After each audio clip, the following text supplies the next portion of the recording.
रावण और कुंभकर्ण कौन थे? रामायण को जानने वाले लोग ये तो जानते ही होंगे।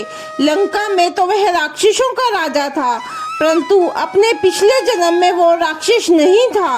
एक श्राप के कारण रावण और कुंभकर्ण को एक जन्म में नहीं अपितु 3 जन्म तक राक्षस कुल में जन्म लेना पड़ा था।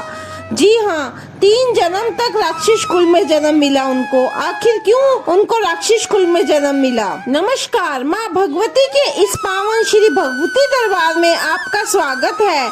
आज की वीडियो में आपको कुछ ऐसी रहस्यमयी बातों का पता चलेगा जो शायद आप नहीं जानते होंगे। तो वीडियो को शुरू करने से पहले श्री भगवती दरबार को सब्सक्राइब करना न भूलिए। तो चलिए शुरू करते हैं माता रानी का जयकारा लगाते हुए।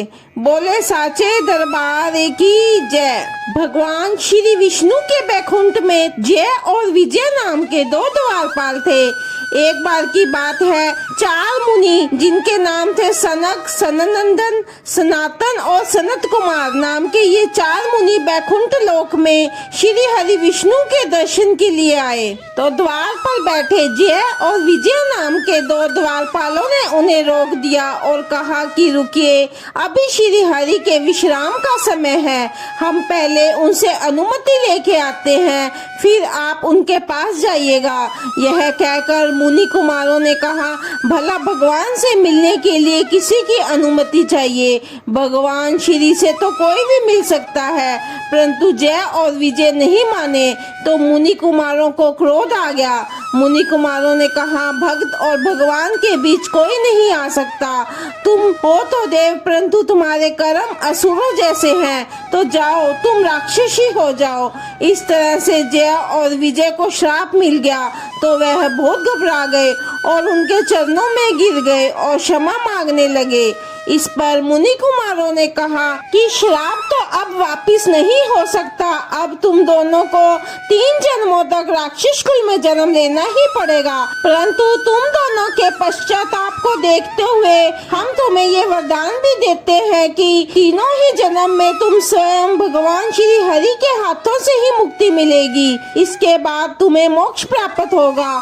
श्रापित जय और विजय ने पहला जन्म हिरण्यकशिपु और हिरण्याक्ष के रूप में लिया। सृष्टि में भयानक उत्पात और अंधकार के बाद दीति के गर्भ से 2 जुड़वा पुत्र जन्मे। हिरण्यकशिपु और हिरण्याक्ष जन्म लेते ही दोनों पर्वत के समान विशाल हो गए।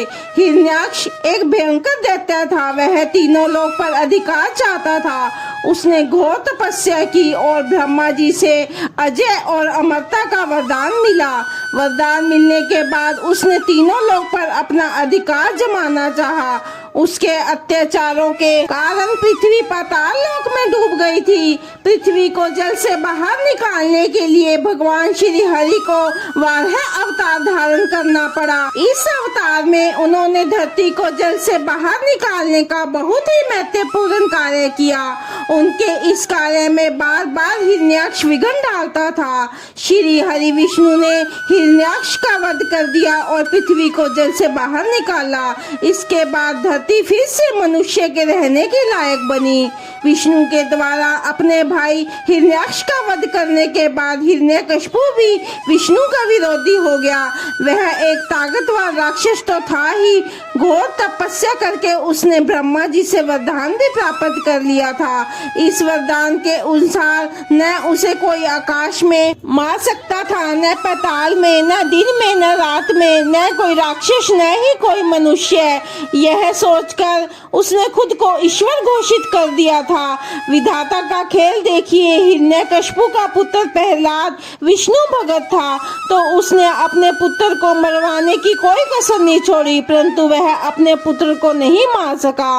अंत में उसने एक खंबे में लात मारकर प्रहलाद से पूछा कि यदि तेरा भगवान सभी जगह है तो क्या इस खंबे में भी है?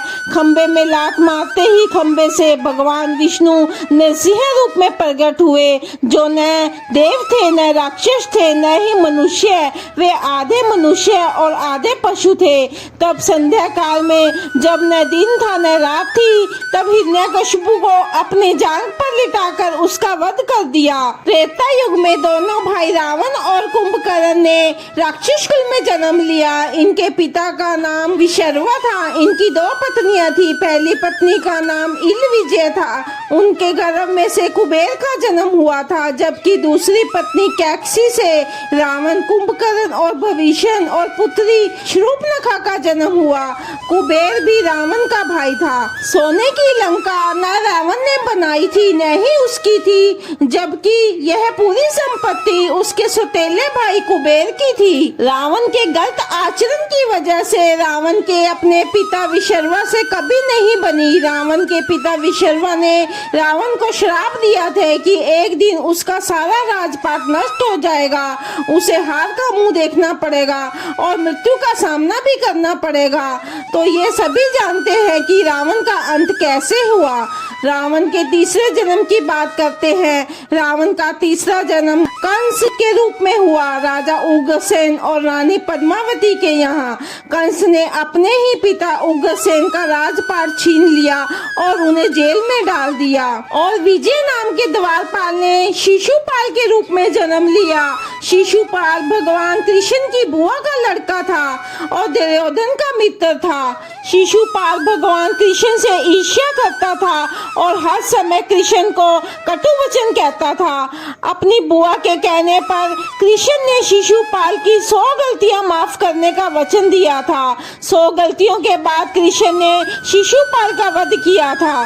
तो यह थी रावण और कुंभकर्ण के पिछले 3 जन्म की कहानी। यदि आप सच्चे सनातनी हैं तो इस वीडियो को ज्यादा से ज्यादा शेयर करें, जिससे सभी को हमारे सनातन धर्म की गहराई को जानने का मौका मिलेगा। जय माता दी।